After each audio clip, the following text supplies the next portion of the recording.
Dear Africa lovers, welcome back to my channel Aduke Africa. Today we are going to talk about one of the important and most expensive part of traveling to Africa. It's about the accommodation and the flight ticket price.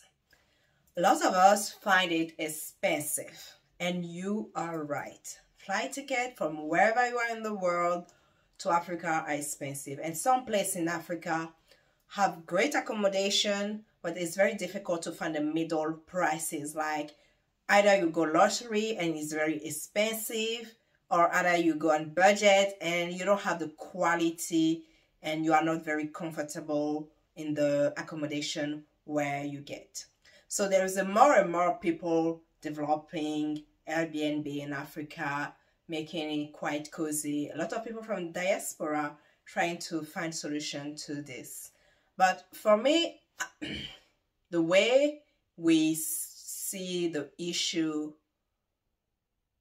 is not, it's problematic. It's expensive for sure, but I don't see what solution and what option do really have to make it less expensive.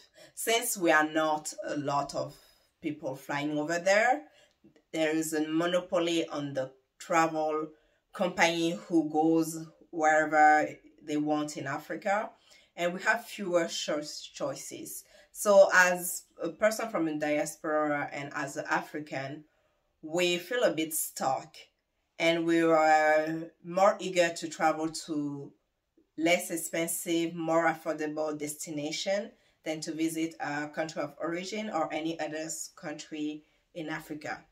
So, you know, one of the mission of Aduke Africa is to help you change and to your perception on traveling to Africa, and to participating into changing the narrative about traveling to Africa and visiting Africa by providing you tools, resources, and graduate travel experience over there. That's what we do here.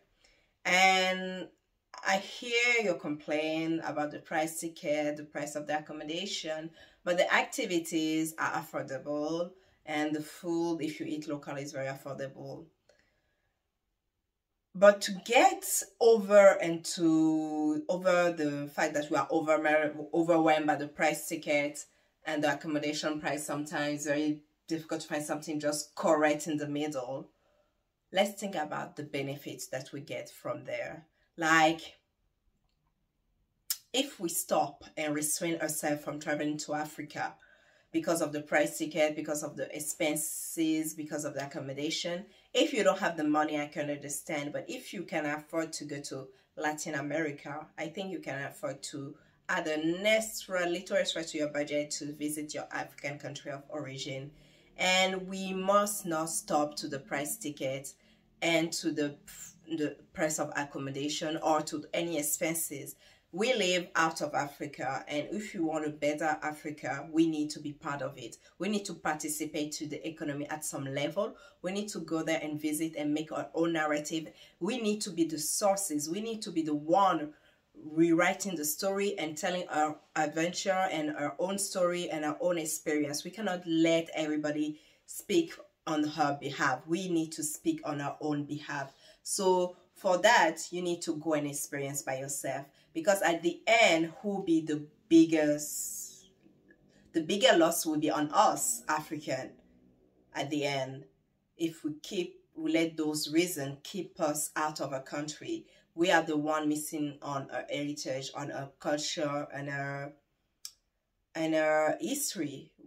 And to know where we are going, we need to know where we are from, and we need to connect and deepen our bond with the African heritage in order to be fully ourselves, because it's part of our identity. I grew up in Europe for sure, and I don't believe that we need to choose between both of our identity. We need to find the right middle between the both of them, and we need to define ourselves by our own definition. But we cannot be a fully person if we exclude Africa from who we are. That's what I think. So this video is not about solution for real. It's more about talking about the fact that we do not need to stop at those obstacle and on those trial. We need to go beyond the trial, beyond the obstacle, to see what we have and what our motherland has to offer to us. We have rich culture, rich heritage, and it is part of our identity, and we cannot miss on that. So when you define your why and why you need to visit your African country of origin, and why is it important for you, for your family, for your history, for your heritage, and for who you are and who you are becoming, you owe it to yourself at some point. Once you know that why, the price ticket, the accommodation, and everything is expensive is on this background, is the second part of the deal. You can budget your way, you can plan to, but do not miss on who you are because of the price. If you are able to travel, do it. You owe it to yourself, you owe it to your ancestor, and you owe it to the person who you are becoming. Thank you, and make sure to follow my channel for more content on Africa, Benin, and West Africa, and more advice on traveling to Africa. Cheers!